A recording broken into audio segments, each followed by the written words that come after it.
अस्सलाम वालेकुम दोस्तों। अभी हालिया दिनों में भारत बुरी तरह से हारा तो सब कह रहे हैं कि कोच गौतम गंभीर में कोई प्रॉब्लम है और क्रिकेटर्स के साथ उनकी सिंक्रोनाइजेशन नहीं हो पा रही।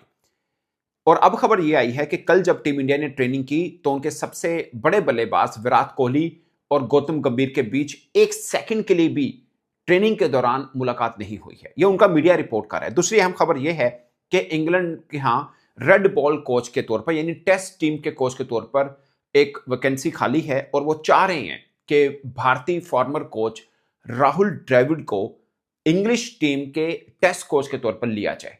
और भी नाम है, उसमें पाकिस्तानी माइक हैसन का नाम भी दी टेलीग्राफ ने एक रिपोर्ट जारी की, उसके अंदर उनका नाम भी शामिल है कि वो भी उस लिस्ट में शामिल हैं जिनको सोच रहा है इंग्लिश क्रिकेट बोर्ड कि वो रेड बॉल की कोचिंग दी जा सकती है। बट अभी सिर्फ ये सोचो विचार की हद तक है। इस पर डिटेल से बात करेंगे और कौन कौन से कोचेज इसमें शामिल हैं। मगर राहुल द्रविड़ वो कोच हैं जिन्होंने इंडियन टीम की कोचिंग खुद छोड़ी थी, बल्कि जब T20 वर्ल्ड कप वाला मामला था उस वक्त भी वो छोड़ना चाह रहे थे, मगर रोहित शर्मा ने उनको फोन करके रिक्वेस्ट की थी कि आप रुक जाएं, ये वर्ल्ड कप हमारे गुजार दें, उसके बाद आप चले जाइएगा।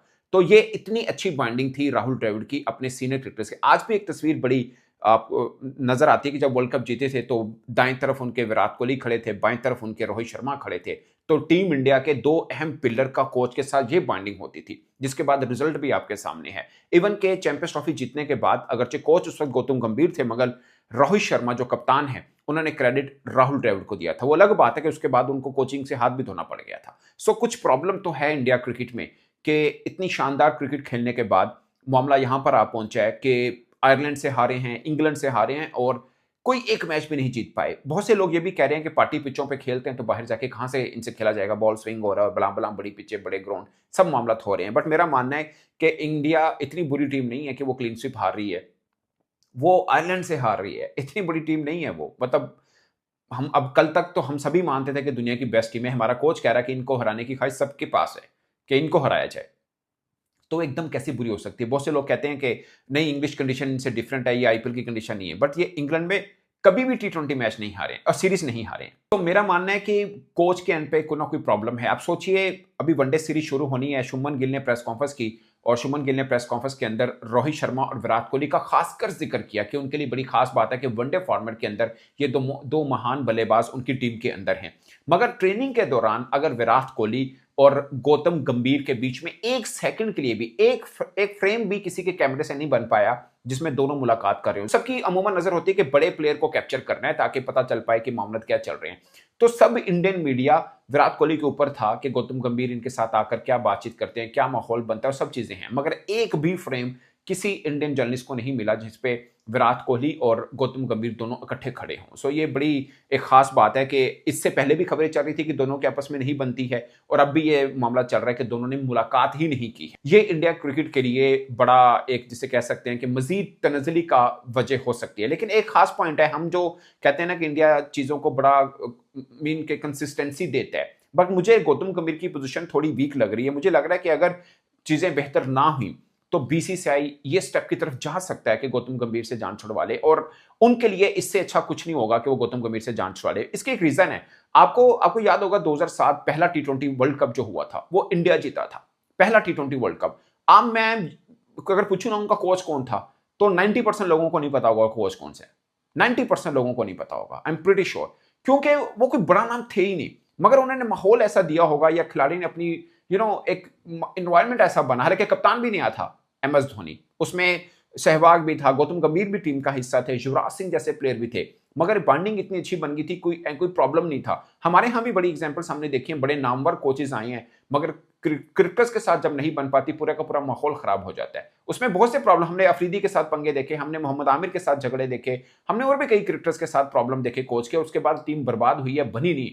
तो कोच, आप अपना ही अंदाजा लगा लें, T20 वर्ल्ड कप हम जो जीते थे, हमारा कोच कौन थे? इंतखाब आलम, बड़े सॉफ्ट स्पोकन है इंतखाब आलम। तो आप देख लें उस वक्त टीम की बाइंडिंग बड़ी बेहतर थी, अगरचे अथॉरिटेटिव कप्तान थे यूनुस खान, मगर हम जीते थे। पॉइंट है कि जब कोच, बड़ा नाम जरूरी नहीं होता, कोच का खिलाड़ियों के साथ ताल्लुक कैसा है ये बहुत खास रखता है। राहुल द्रविड़ बहुत बड़ा नाम थे, मगर उनका क्रिकेटर्स के साथ इतनी जबरदस्त बाइंडिंग हमने खुद देखी है और उसका रिजल्ट भी सबके सामने था। अगरचे वर्ल्ड कप 2023 का फाइनल जरूर हारे थे, मगर पूरा वर्ल्ड कप शानदार खेला, फिर T20 वर्ल्ड कप शानदार खेला, चैंपियंस ट्रॉफी का क्रेडिट भी उनके सर पे जाता है क्योंकि टीम को बेसिकली बिल्ड उन्होंने किया था। एक बुनियाद रखी थी जिसका फल खाया था गौतम गंभीर ने, और अब जब उनको कुछ देने का वक्त आया तो टीम की बर्बादी के सिवा कोई और रिजल्ट सामने नहीं आ रहा। सो मुझे लगता है कि बीसीसीआई इस पॉइंट्स के ऊपर बड़ा खास नोट कर रहा होगा। अगर बीसीसीआई की अपनी हद तक का फैसला हुआ तो शायद वो गौतम गंभीर को बदल दें, मगर गौतम गंभीर के पीछे एक बहुत बड़ा हाथ है जो जय शाह का है, क्योंकि गौतम गंभीर ने खुद कई मरतबा प्रेस कॉन्फ्रेंस में कहा है कि जब वो मुश्किल टाइम से गुजर रहे थे तो जय शाह उनको फोन करके हिम्मत बढ़ाते थे। सो अगर जय शाह का हाथ हुआ तो उनको कोई बदल नहीं सकता,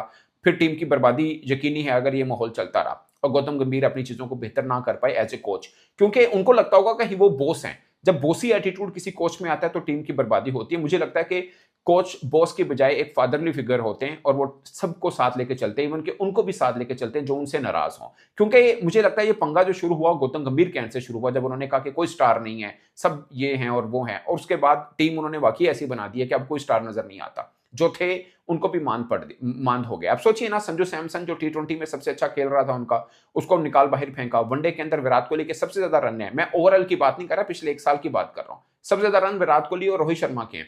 तो विराट कोहली के साथ उनकी बनती नहीं, रोहित शर्मा का कुछ पता नहीं है कि वो वर्ल्ड कप खेलेगा ही नहीं खेलेगा। हर सीरीज में बहस होती है कि ये उनकी आखिरी सीरीज हो सकती है, और ऐसे में कोच का किरदार क्या है वो सामने नहीं आ पा रहा। सो ये बड़ी खास पॉइंट है। अब आते हैं दूसरी बात पे कि इंग्लैंड अभी न्यूजीलैंड से अपने घर में टेस्ट सीरीज हारा है, अगरचे T20 में भारत को बहुत बुरी तरह से उन्होंने शिकस्त दी है, मगर इंग्लिश क्रिकेट बोर्ड अब तलाश कर रहा है अपने लिए रेड बॉल कोच, यानी टेस्ट टीम का कोच तलाश कर रहा है। और उसके लिए कोई मतलब ऐसा नहीं है जो बोर्ड इंग्लिश क्रिकेट बोर्ड सोच रहा है कि रेगुलर टाइप जॉब हो के कहीं और कर ना सकता हो। लाइक इंग्लैंड के साथ वो टेस्ट टीम के कोच के तौर पे भी काम कर सकते हैं और कहीं और भी काम कर सकते हैं, क्योंकि वो रेगुलर उस तरह से नहीं है जैसे कि तीनों फॉर्मेट के कोच हैं। एक फॉर्मेट के कोच हैं तो साथ में वो दूसरा काम भी कर सकते हैं। सो ये कहने का मतलब सिर्फ ये है कि राहुल द्रविड़ ने इंडिया टीम की कोचिंग इसलिए छोड़ी थी क्योंकि वो अपनी फैमिली को टाइम देना चाह रहे थे, कुछ और उनकी कमिटमेंट्स थी तो वो नहीं रखना चाह रहे थे। सो ऐसे में वो इंग्लिश टीम के कोच क्यों अपनाएंगे? तो जो एक चीज नजर आ रही है वो ये है कि एक तो उस तरह से काम नहीं करना पड़ेगा, तीनों फॉर्मेट के कोच हैं नहीं, सिर्फ रेड बॉल के कोच हैं। जब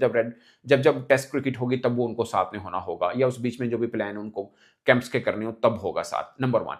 नंबर 2 ये है कि ये उनका फॉर्मेट बड़ा फेवरेट फॉर्मेट है राहुल द्रविड़ का। फिर सवाल ये भी पैदा होता है कि इंडिया भी तो ये सोच सकता है कि यार अगर राहुल द्रविड़ किसी एक फॉर्मेट के कोच भी बन सकते हों तो हम क्यों ना रेड बॉल के कोच ही हम ही बना लें इनको, क्योंकि इंडिया की रेड बॉल क्रिकेट भी कुछ साथ बेहतर नहीं जा रही है। अभी साउथ अफ्रीका से हारे हैं, अपने घर के अंदर हारे हैं। उससे पहले गौतम गंभीर के होते हुए न्यूजीलैंड से फर्स्ट टाइम एवर हारे हैं वो। सो वैसे गौतम गंभीर का बतौर बाकी कोचेस भी कुछ ज्यादा खास नहीं है, बाकी फॉर्मेट में भी अपने घर में न्यूजीलैंड से भी वनडे में हारे हैं। खैर ये बड़ा खास होगा जो इंग्लैंड वर्सेस इंडिया ओडीआई है। मेरे मानना है कि इंडिया की ये टीम बहुत बेहतर टीम है एज कम्पेयर टू T20, क्योंकि इसमें रोहित शर्मा है, विराट कोहली हैं और बुमराह हैं। मगर ऐसे में भी अगर हार जाते हैं, क्योंकि ऐसी ही ऑलमोस्ट टीम थी जब वो अपने घर के अंदर न्यूजीलैंड से हारे थे, तो अगर यहां पे हार जाते हैं तो गौतम गंभीर के लिए बहुत मुश्किल होगा अपनी कुर्सी बचाना। अच्छा, इंग्लिश क्रिकेट बोर्ड के पास बाकी जो ऑप्शंस हैं उसमें एंड्रयू फ्लिंटॉफ भी हैं जो इंग्लैंड लॉयन के कोच हैं। जैसे हमारी यहाँ पाक शहीन है ना, इंग्लैंड की इंग्लैंड लॉयन है, यानी ए टीम आप कहें, उनके कोच हैं, वो भी एक ऑप्शन है। और रेड बॉल के लिए वो भी बेटर ऑप्शन हो सकती है। श्रीलंका के संगाकारा भी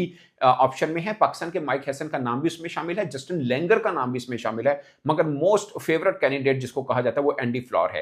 एंडी फ्लोर पहले भी इंग्लैंड के साथ कोच के तौर पर रह चुके हैं और 3 दफा एशेज जीते हुए हैं। अगरचे हारे भी हुए मगर 3 दफा जीतने का क्रेडिट भी एज ए कोच उनके पास है। इंग्लैंड उनके टाइम पीरियड पे नंबर 1 रैंकिंग पे भी रहा और बड़ी बेहतर टीम इंग्लैंड थी उस वक्त। 2009 से शुरू हुआ था उनका सफर। सो ये एक जो सबसे टॉप प्रायोरिटी पे ऑप्शन है, ये 2 नाम है, एक राहुल द्रविड़, एक एंडी फ्लोर। मगर उस अखबार में द टेलीग्राफ के अंदर ये भी मेंशन है कि इंग्लिश क्रिकेट बोर्ड को पहले ये भी पता करना पड़ेगा कि अगर वो राहुल द्रविड़ को रखना चाहते हैं तो राहुल द्रविड़ खुद भी इस चीज के लिए तैयार होंगे या नहीं तैयार होंगे कि वो कोचिंग करना चाहें, क्योंकि उन्होंने इंडिया की कोचिंग खुद छोड़ी थी, ना कि बीसीसीआई ने उनको हटाया था। सो ये एक बड़ा खास सवाल है। बट मुझे लगता है कि इंग्लैंड के पास जो नाम अभी तक जो अखबार में दिए हैं वो बड़े खास नाम है कि इसमें जस्टिन लेंगर भी है, फ्लिंटॉफ भी है, संगाकारा भी है और राहुल द्रविड़ भी है, एंडी फ्लोर भी है। उसमें एक नाम पाकिस्तानी माइक हैसन का भी, पाकिस्तानी कोच माइक हैसन का भी है। सो दोस्तों, इस पर आप अपनी राय कमेंट की सूरत में जरूर बताएगा। मेरी तरफ से इतना है, इजाजत दीजिए, अल्लाह ने के बाद।